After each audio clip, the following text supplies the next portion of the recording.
Hello, જય Shri Krishna friends. તો આપણી અલગ અલગ પોસ્ટ મૂકાણી છે 2 દિવસથી, એ વાંચીને જ તમને ખબર પડી ગઈ હશે કે ચક્રાની કેવી અસર છે. અહીંયા આજે હું રેકોર્ડિંગ મૂકું છું, જેમણે મારું ચક્રા મેડિટેશન પ્રેક્ટિસ કરી છે એનું, અને એના રિવ્યૂ તમે સાંભળો પછી તમને પણ એમ થશે કે ના, જરૂર એકવાર ચક્રા કરવું જોઈએ. અને હું તો એમ કહું, જો ઇનર કોલિંગ હોય તમારું ચક્રા વિશે, મતલબ તમને મન થતું હોય ને છતાંય તમે રોકતા હો તો તમે ખોટું કરો છો. કારણ કે ચક્રા છે ને એવી શક્તિ છે કે જે તમને પસંદ કરે. તમને પસંદ કરે મતલબ તમારામાં એક કેપેસિટી હોય કે તમે ચક્રાનું નોલેજ લઈ શકો, એની પ્રેક્ટિસ કરી શકો અને એને બીજાના હિત માટે ઉપયોગ કરી શકો. તમારું અને બીજાનું હિત થાય એના માટે તમે ઉપયોગ કરી શકો. તો જ તમને એવી ઇનર કોલિંગ આવતી હોય છે, મતલબ તો જ તમે ચક્રા પ્રત્યે એટ્રેક્ટ થાવ કે મારે ચક્રા કરવું ના કરવું, કરવું ના કરવું. નહીંતર ચક્રાનું નોલેજ લેવાની ને ચક્રા પ્રત્યે એટ્રેક્ટ થવાની તમને કોઈ ઈચ્છા થાય નહીં. તો જો આવું કાંઈ પણ જરા પણ થતું હોય તો તમે જરૂર એકવાર આ ક્લાસ લેજો, જે છે આવતા રવિવારે, મતલબ 10 ઓગસ્ટ. 1 દિવસનો છે ક્લાસ, જેમાં તમને ચક્રાનું હિલિંગ, ચક્રા શું છે, ક્યાં આવેલા છે, એની કેવી અસર હોય છે અને એનું જે તમે રેગ્યુલર મેડિટેશન પ્રેક્ટિસ કરી શકો એ મેડિટેશન શીખવવામાં આવશે. તો વહેલી તકે બુક કરાવજો તમારી સીટ. અને ઓનલાઈન છે, ગૂગલ મીટ ઉપર. રવિવારે બપોરે 2 વાગ્યાથી ચાલુ થશે, 5 વાગ્યા સુધીનો ટાઈમ છે. પછી એક્સ્ટ્રા ટાઈમ જે ક્વેશ્ચન આન્સરમાં લાગે એ. તો હવે જે આવે છે એ મારા સ્ટુડન્ટ છે, જે મારી જોડે લાસ્ટ 8 દિવસના ચક્રા મેડિટેશન પ્રેક્ટિસમાં જોડાયેલા હતા. આમ તો ઘણા ટાઈમથી જોડાયેલા છે, એને તો 2-3 વખત હિલિંગ લીધેલું છે, 2-3 વખત ક્લાસ કરે છે. એમનો એક્સપિરિયન્સ અહીંયા આપું છું. તો સાંભળો, અને જો તમને પસંદ આવે તો લાઈક કરો, શેર કરો, સબસ્ક્રાઈબ કરો. Thank you. મેં આ 8 દિવસનો વેબિનાર લીધો ત્યાર પછી મારી બોડીમાં, માઇન્ડમાં ઘણા બધા ચેન્જીસ જોયા છે. મીન્સ કે પહેલાં મારું બોડી, આપણે સવારના ઉઠીએ ત્યારથી લઈને સાંજ સુધી સતત થાક અનુભવાતો, મગજની અંદર એક પ્રકારનું આમ મેન્ટલ સ્ટ્રેસ કહે ને એ ફીલ થતું હતું.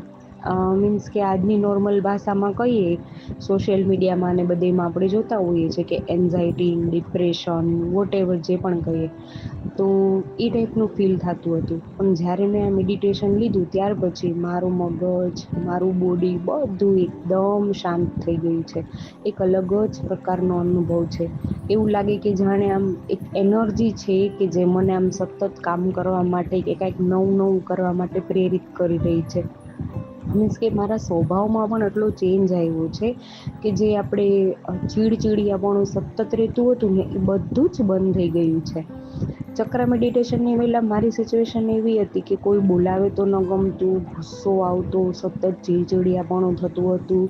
પછી શરીરને બહુ જ થાક લાગતો, આળસ જેવું થતું અને કંઈ જ કરવાનું મન ન થાય.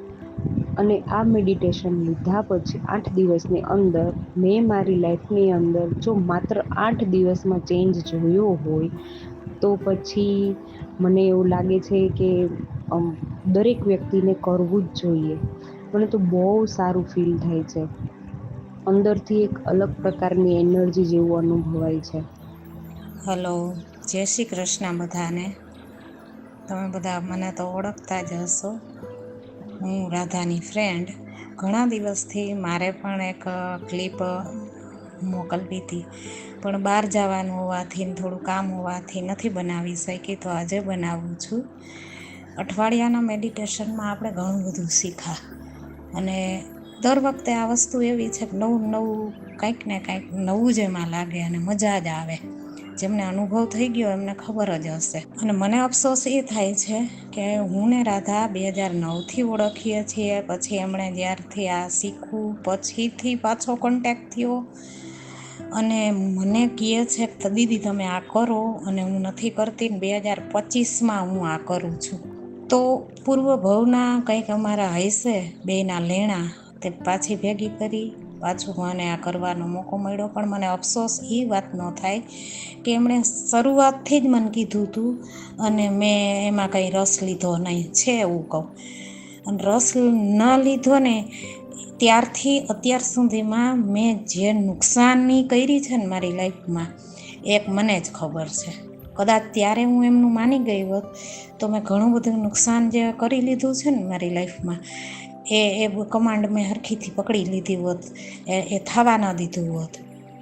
આ ચક્રાનો એટલો પાવર છે એ મને હવે ખબર પડી ગઈ છે. અને તમને બધાને જેને દિલથી કર્યું હશે ને અને અનુભવ તો નાના મોટા થયા જ હશે. મારી લાઈફમાં એટલા નાના મોટા ફેરફાર થયા છે કે હું કદાચ મોકલું ને બોલવું ને તો આમાં તમે સાંભળીને થાકી જાઓ કદાચ.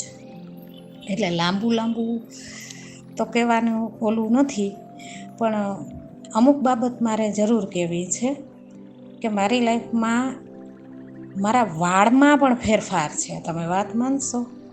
આપણા વાળ ક્યારે ખરાબ થાય? ઉંમર થાય ત્યારે, ખરાબ પાણી શેમ્પૂ વાપરીએ ત્યારે, ટેન્શન હોય ત્યારે, અમુક આવા જેનેટિક કારણો હોય. આ બધા કારણોથી વાળ ખરાબ થાય, સ્કિન ખરાબ થાય, આપણું બોડી આખું ખરાબ થવા માંડે જ. તો આ બધી પ્રકારના મારે અંદર ચેન્જિંગ આવી ગયા હતા. તો વાળમાં કાયદેસર હું જોઉં છું, મારો ગ્રોથ એવો વયો ગયો હતો. તો હવે આમ હાથ નાખું ને આ ચક્રા કર્યા પછી તો મને એમ થાય કે આમાં જથ્થો વધી ગયો છે કંઈક, સ્કિનમાં ફેરફાર થવા માંડ્યો છે. અને આનું ઉદાહરણ હું તમને કહું ને કે જ્યારથી મેં ચક્રા કર્યું ને તો આપણી આજુબાજુ રહેતા હોય ને હારે એને બહુ ખબર ન પડે કે આમાં હું ફેરફાર થયો છે. પણ અમારી ઘરે 3 મહિના પહેલાં એક ડૉક્ટર ફેમિલી જમવા આવ્યું હતું અને પછી 3.5 મહિના પછી અમારે એમને ઘરે જવાનું થયું. તો એ મેડમે મને તરત જ, ફ્રેન્ડલી છે મારી હારે, પણ તરત જ મને કીધું તમે કંઈ કરો છો? હું કરું છું એટલે તમારામાં મને ઘણો બધો ફેરફાર લાગે છે. હજી તો અમે મળ્યા, ચા પાણી પીધું એટલી વારમાં જ. તમારામાં ફેસમાં તો લાગે છે પણ તમારે આખી ઓરામાં મને ચેન્જિંગ લાગે છે એ કે ત્યારે આપણે મળ્યા ને ત્યારથી અત્યાર સુધીમાં. ત્યારે મને ખ્યાલ આવ્યો, મેં એમને થેન્ક યુ કીધું કે તમે મને આજે જોવો છો, ખરેખર દિલથી ને હરખીથી ઓળખો છો. મારા આજુબાજુ રહેવાવાળાને કાંઈ આવો ફેરફાર દેખાતો નથી, પણ નહીં તમે કહો છો ને તો સાચી વાત છે. અને હું આવી રીતે ચક્રા મેડિટેશન કરું છું. એ કે મને એમ લાગ્યું કે કંઈક અલગ જ તમારી એનર્જી આજે છે. અને આ એનર્જીની વાત કરું ને તો મારું શરીર એકદમ, મારે 2 ઓપરેશન આવેલા, થાકવાળું જ હતું મારું શરીર. અને જ્યારથી હું ચક્રા કરું છું ને ત્યારથી થાક હું છે ને એ મને નથી ખબર. મેં ઝીણા મોટા મારા શરીરમાં, ગોઠણમાં, પગમાં ને એક પેટમાં એક સાઈડ દુખાવો ઝીણો રહેતો હતો ને એ તો મને એવો બીવરાવતો હતો અંદર ને અંદર. હું કોઈને કહું નહીં, મેં દવાઈ નહોતી લીધી, પણ એમ થાય કે અહીંયા કંઈક ભયંકર બીમારી ઉત્પન્ન થઈ છે. આવો કે અંદર આવું દુખાવો કેમ થાય? તો પછી મેં એમાં એમ કર્યું કે નહીં, મારે કોઈને કહેવું નથી ને દવાઈ નથી લેવી, પણ હવે મારી પાસે મારા ડૉક્ટર રાધા થઈ છે. તો એ ડૉક્ટરની સલાહ લઈ અને એમણે જે આપી છે મને માહિતી, ચક્રા મેડિટેશન, એનો ઉપયોગ કરીને હું આના ઉપર કેમ ન કરું? મેં એમને કીધું કે હું પહેલાં તો મારી ઉપર જ ચેન્જિંગ બધાય કરીશ, મારી લાઈફમાં તો ઘણું બધું ચેન્જ કરવાની જરૂર છે. તો રાધાએ કીધું આ ખરેખર તમારા ઉપર અજમાવી જવો એટલે તમને ખબર પડે. અને મેં જ્યારે હું ચક્રા કરું ત્યારે હું એમાં મારી શક્તિ પૂરું થાય એટલે આપું છું. અને ખરેખર એ દુખાવા મટી ગયા છે, મને ઘણો ફેર પડી ગયો છે. ખરેખર દવાથી ન થાય, ઓપરેશનથી ન થાય ને કદાચ પગનું તો ડૉક્ટર પાસે ગઈ હોત ને તો ઓપરેશનનું જ કહેત, તો એક દુખાવો મટાડી અને પાછો બીજું ઉત્પન્ન કરી દેતી. તો હું ડૉક્ટર પાસે નથી ગઈ અને આવા બધા ફેરફારો મારા શરીરની અંદર ઘણા બધા કર્યા. મને માથું સતત દુખા રાખતું, એ માથું નથી દુખતું. અને ગુસ્સો મને બહુ આવતો, એમાં ફેરફાર, મારા વિચારોમાં ફેરફાર, ઘણું બધું સારું જાણવાનું. આપણે એમ કહીએ ને ક્રિએટિવ થવાનું જરીક થવું જોઈએ લાઈફમાં. એક એવું બધું પોતાની જાતની હારે કેમ પ્રેમ કરવો, આ બધું મને મારી જાતથી ઓળખાણ થઈ છે. હું સામાન્ય વ્યક્તિ નથી, હું એમને મરી જવા નથી આવી. આવો અહેસાસ મને થયો આ ચક્રાથી. અને મારે ને રાધાને તો લાંબી લાંબી વાતો હાલતી હોય, ખરેખર એમનો પણ ફાળો છે.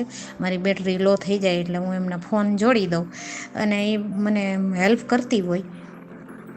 એમના શબ્દો મને એક પેટ્રોલ પુરાઈ ગયું હોય એવા હોય, પણ ખરેખર એનો તો આભાર જેટલો માનીશ એટલો ઓછો છે. પણ હું ત્યારથી એક ચાનું વ્યસન ના હોય, મેં ક્યારેક ભૂલાઈ જાય કે જવાનું થાય તો હું એમને ચાલુ ગાડીએ આંખો બંધ કરી અને ચક્રામાં ધ્યાન કરી લઉં. જ્યાં સુધી હું ના કરું ને તો મને ચેન જ પડે ને. એક ચાના વ્યસન જેવું આમ મારી લાઈફમાં થઈ ગયું ને એમ થયું કે રોજે આ કરવું જ છે મારે. નાનાથી ઘણા બધા મારી લાઈફમાં ચેન્જિંગ આવશે, ઘણા આવી ગયા છે, ઘણા આવશે. એ હું આગળ કહીશ ક્યારેક મોકો મળ્યો તો. પણ ફેરફાર તો લાગે છે, ઘણો ફેર લાગે છે. અને અફસોસ એ કે મને અમારા બેયનો કોન્ટેક્ટ ફરીને ભગવાને કરાવ્યો, છતાં મેં વહેલું ન કર્યું. આ એમણે બિચારીએ મને કીધું હતું, છતાં મેં, કેમ કે મને કંઈ ખબર જ નહોતી એક વસ્તુ તો આ, અને હું આને જાણતી જ નહોતી ને આવું હોઈ શકે ને. આપણી મને તો એમ કે આ નસીબ ને, આ નસીબમાં હોય એવું મળે ને, એવું લાઈફ આપણે આપણા કર્મોનું ફળ. અને ખરેખર આનાથી નસીબ પણ પલટી શકાય એટલી મને ખબર પડી. આખું આપણું નસીબ પલટો મારી જાય અને ઘણું બધું આપણે ન મેળવેલું મેળવી શકીએ અને ઘણું બધું થવાનું રોકી શકીએ. ભયંકર આટલો પાવર છે ચક્રા મેડિટેશનમાં, અને આ દરેક વ્યક્તિએ કરવો જ જોઈએ. બીજાને તમે કહો, અને જે શીખી ગયા છે જે લોકોએ ખરેખર જીવનમાં અપનાવો ને કાયમ રાખજો ને. આવા પ્રશ્નો તમારા તમે ખુદ જ હલ કરી લેશો એટલી મને હું ગેરંટી આપું છું. બાકી રાધાએ સરસ મજાનું શીખવું, એનો ખૂબ ખૂબ આભાર. અને મને તો એ જીવનભર લગભગ શીખવતી જ રહેશે.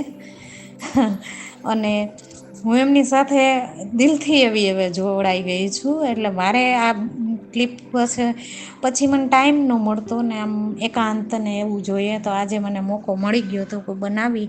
અને ખરેખર તમારા બધા માટે કે તમે સાંભળો. અને મારી લાઈફમાં મેં કીધું છે ને કે ઘણા બધા ચેન્જિંગ આવી ગયા છે ને આવશે, એ હજી મારે કહેવાના છે. પણ મને અણસાર આવી ગઈ છે કે જે મેં ધારી લીધું છે ને બધું થવાની તૈયારી થઈ રહી છે. યુનિવર્સ કરી રહ્યો છે મારા માટે જગ્યા, અને ભગવાનની કૃપા ખૂબ વરસી રહી છે તમારા બધા ઉપર વરસે. તમે બધા રેગ્યુલર કરજો, અને કોઈ ભયંકર બીમારીમાં અપ્લાય કરીને ઓલા બેનની જેમ જોઈ જોજો, તમને પોતાને જ ખ્યાલ આવશે કે નહીં ખરેખર ફેર તો પડી ગયો છે. આખી લાઈફમાં ફેર પડે. ઋષિમુનિઓ જે પહેલાં જીવતા, હજારો વર્ષ જીવતા, ખાધા પીધા વિનાના જીવતા, જે બોલતા એ સત્ય ધાતુ, એ ક્યારે આને કારણે જ ને. હકીકતમાં આજ એ લોકો કરતા ને. આપણે એના જેવું ભલે ન બની શકાય, આપણે એવી લાઈફમાં છીએ ને કે આપણે સારું થઈને જ રહેવું છે, પણ આપણી આજુબાજુવાળા આપણે પણ એના વંટોળમાં લઈ લઈએ. અને આપણા જીવ હવે અત્યારના આ કોમ્પ્યુટર યુગમાં એવું બધું તો શક્ય નથી, એકાંતમાં જવું, જંગલમાં જવું ને એવી રીતે કરવું. પણ જે કંઈ ઘરે બેઠા એકાંતમાં 5 મિનિટ, 10 મિનિટ કે અડધી કલાક પોતાને આપશો ને, તો એનાથી કમ નથી. અને મારું તો માનવું એવું છે કે આપણે પણ ઋષિ મુનિઓને ચીલે ચાલીને કાંઈક આજીવનમાં હાસિલ કરી શકીએ. 100%.